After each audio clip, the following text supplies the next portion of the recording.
Le doy gracias a Dios, pues, por ese intento frustrado de intentar arrebatar la vida a nuestro querido Papa, el Papa Francisco, el jefe de la Iglesia, el sumo pontífice, el hacedor de puentes. Pues quiero compartir con vosotros esa terrible noticia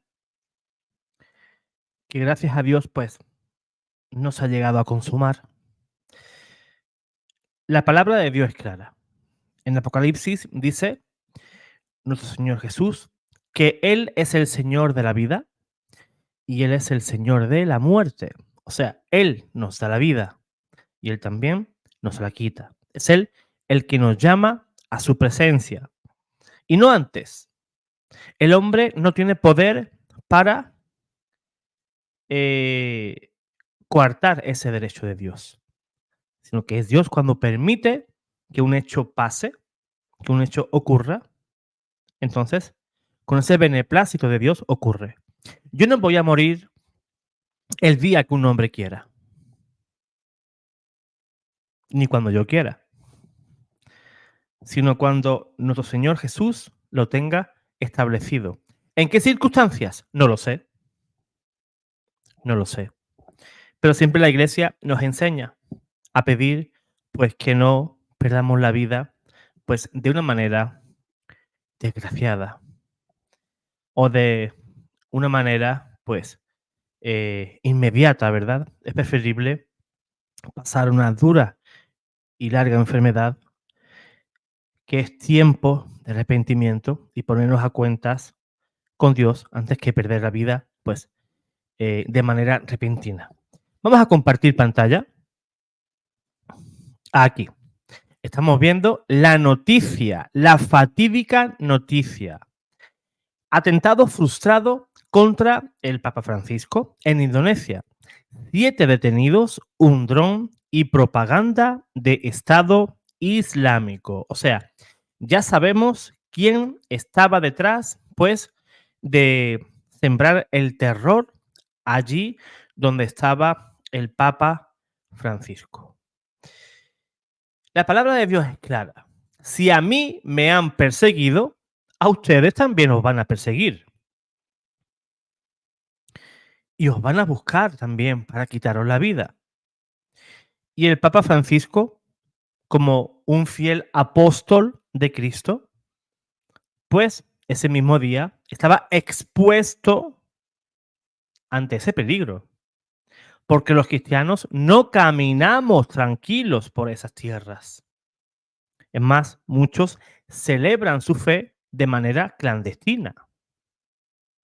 No hay libertad religiosa como sí puede encontrar un musulmán en Europa. Tú no puedes celebrar tu fe, ni puedes hacer alarde, ni puedes mostrar un signo de tu fe, una Biblia, un crucifijo, una estampita de un santo, por ejemplo, porque eso podría ser delito en ciertos países y te podrían meter en un lío bastante, pero que bastante grande. Vamos a leer este artículo en el cual nos informa de ese atentado frustrado contra el Papa Francisco. La policía de Indonesia ha detenido a 7 personas que supuestamente pretendían atentar contra el Papa Francisco en el marco del viaje que el pontífice ha realizado durante 3 días al país asiático y que terminó ayer. La unidad antiterrorista de Indonesia, conocida como Densus 88, señaló que entre el 2 y el 3 de septiembre se produjo un arresto de la mayoría de sospechosos en las ciudades de Bogor, a unos 50 kilómetros de Yakarta y Bekasi, al este de la zona metropolitana de la capital. A través de un comunicado policial, se confirma que el grupo planeaba un ataque contra el Papa Francisco, según el material encontrado durante el registro de la vivienda de uno de los detenidos. Las autoridades requisaron arcos y flechas, un dron y propaganda del Estado Islámico. O sea, ya podemos ver un poco la intención y cuáles eran las armas que ellos sí podían usar contra el Papa Francisco. Arcos y flechas y un dron que podría llevar algún tipo de explosivo, ¿verdad? Porque es muy fácil de manejar ese tipo de aparatos y a una distancia, pues, bastante grande, pues se puede manejar ese tipo de aparatos y llevarlo, pues, al lugar que la persona, pues, desee. En este caso, pues, estas personas del Estado Islámico que llevarían ese aparato a pocos metros del Santo Padre, ¿para qué? Pues para perpetrar la peor obra que puede realizar un ser humano, que es quitarle la vida a otro. Eso es lo peor que puede hacer una persona. Y le doy gracias a Dios porque el Santo Padre, pues, sigue bien. No hemos tenido que lamentar ningún tipo de atentado, ni tampoco ha sufrido ningún tipo de daño. Y eso pues es de agradecer. Y le damos gracias a nuestro Señor por proteger al Santo Padre. El portavoz de Densus 88, el coronel Aswin Sidegar, ha explicado que los detenidos llevaron a cabo amenazas en forma de propaganda o amenazas terroristas a través de las redes sociales en respuesta a la llegada del Papa. De la misma manera, Sidegar desveló que también amenazaron con incendiar los lugares donde estaba previsto que acudiera el pontífice. Eso sí, no se ha podido clarificar hasta ahora si los 7 detenidos actuaban como una célula coordinada o de forma independiente. Por su parte, el diario de Street Times ha apuntado que uno de los arrestados pertenece al mismo grupo que atacó al que fuera ministro de Defensa de Indonesia, Wiranto, que fue apuñalado y herido por 2 terroristas islamistas en el año 2019. El diario también ha detallado que los detenidos habían planteado el ataque al Papa Francisco después de trascender que el líder de la Iglesia Católica entraría en la mezquita Istiklal de Yakarta, la más grande del sudeste asiático. Finalmente, el pontífice argentino pudo visitar el lugar sin que se produjera ningún incidente. De hecho, en la explanada de la mezquita tuvo lugar un encuentro con líderes de 6 credos diferentes. Precisamente, la mezquita, sigue diciendo este artículo, la mezquita de Yakarta, está unida por el llamado túnel de la amistad con la Catedral Católica de Nuestra Señora de la Asunción, como signo del diálogo entre ambas religiones. Francisco y el gran imán Nazaruddin Umar firmaron ayer la declaración de Istiklal, creo que lo dije bien, que precisamente busca tender puentes entre religiones y borrar cualquier vinculación entre Dios y la violencia.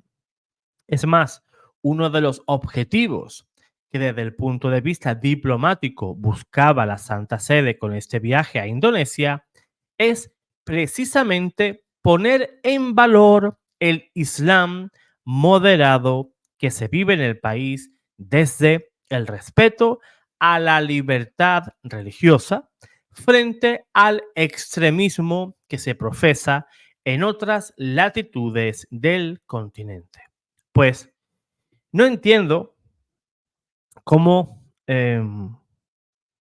ese tipo de personas que practican otra religión, en este caso el Islam, pues piensan que actúan bien, pues atacando a los cristianos. Para mí me parece algo bastante cruel. Jesús decía en el Evangelio algo muy, pero que muy interesante. Les dijo a los apóstoles que os perseguirán para arrebataros la vida, pensando, pensando que dan de esta manera culto a Dios. Aquí se cumple la palabra de Dios de nuevo. Ellos creen equivocadamente, pero creen que quitarle la vida a un cristiano, pues Dios eso lo va a aplaudir. Creen que tienen el beneplácito de Dios, según ellos, pues interpretan en su libro sagrado, el Corán, ¿verdad? Y ellos piensan que, pues, a quién podían quitar la vida y tener mayor repercusión a nivel mundial. Pues al jefe de la Iglesia Católica. ¿Por qué no persiguen esta gente a Benihim, a Cayuluna, al pastor Maldonado? No los persiguen, ¿verdad? Esa gente, ¿por qué? Porque para ellos esos, pues, no representan absolutamente a nadie. Y yo en eso, pues, también les doy la razón. Que esta gente, pues, no representan absolutamente a nadie. Pero nos tenemos que quedar con la buena noticia. La policía hizo un trabajo excepcional, pues, deteniendo a esas personas que pretendían atacar al Santo Padre. Y el Santo Padre, pues, después de recibir la noticia, pues, ¿qué dijo? Pues, hay que seguir adelante. Qué bonitas palabras, ¿verdad? En qué pocas palabras ha dicho tanto? Hay que seguir para adelante. Hay que seguir adelante. No nos podemos amedrentar por esas personas que pretenden imponer su odio, que intentan imponer la violencia en pos de dar culto a su Dios. El Santo Padre, pues, lógicamente, lógicamente, pues sabe del peligro que corren los cristianos en esos países de mayoría musulmana. No es fácil, no es fácil. Y yo creo que nuestros hermanos en Oriente Medio, toda esa parte de Asia, nos dan a ti y a mí una lección, ¿sí? Porque ellos, a pesar de vivir con la soga al cuello, con el punto de mira muy cerca de ellos, no tienen miedo de proclamar su fe. Y tú y yo, en nuestra vida diaria, en nuestro trabajo, con nuestros vecinos, con nuestra familia, nos da cosa hablar de nuestra fe. ¿Qué van a pensar de mí? Van a pensar que soy un retrógrado, que soy un antiguo, que soy un pasado de moda. Eso ya no la religión, el cristianismo, la iglesia, eso es para las viejitas. Cuando esas viejitas se vayan con el Señor, la iglesia se acabó. Eso es lo que piensan mucho. Pero son estas personas los que mantienen la fe. Decía Tertuliano que la sangre de los mártires es semilla de nuevos cristianos. Cuando tú y yo vemos personas que arriesgan su vida, que dan su vida en pos del Evangelio y en pos de nuestro Señor Jesús, que no se amedrentan, que no tienen miedo, que me da igual que me quitéis la vida, yo no tengo miedo de aquel que me quita la vida, yo tengo miedo de aquel que puede matar mi alma, que es Dios. Porque tú y yo sí, lo vamos a pasar mal un ratito y podemos morir, pero nuestra recompensa es grande en los cielos. ¿Qué es lo que tenemos que esperar? Quien dé su vida por mí, la encontrará. Quien quiera conservar su vida, la va a perder. Son palabras del Señor y yo le creo. ¿Estamos preparados para dar la vida por el Señor? Si ahora entrara alguien aquí y me pusiera un arma en la cabeza, ¿José Manuel sería capaz de entregar su vida por el Señor? Tú, hermano o hermana, si ahora mismo en ese instante una persona pues entrara en tu casa o donde te encuentres y te amenaza con quitarte la vida si no apostatas de la fe, ¿qué harías? Déjame pues todas esas respuestas pues en el cajón de los comentarios aquí debajo. Pues yo estaré muy gustoso de poder leer pues todas las ideas, todas las respuestas que vayáis dejando. Ah, y por supuesto, dale like y comparte. Dios te guarde, Dios te bendiga.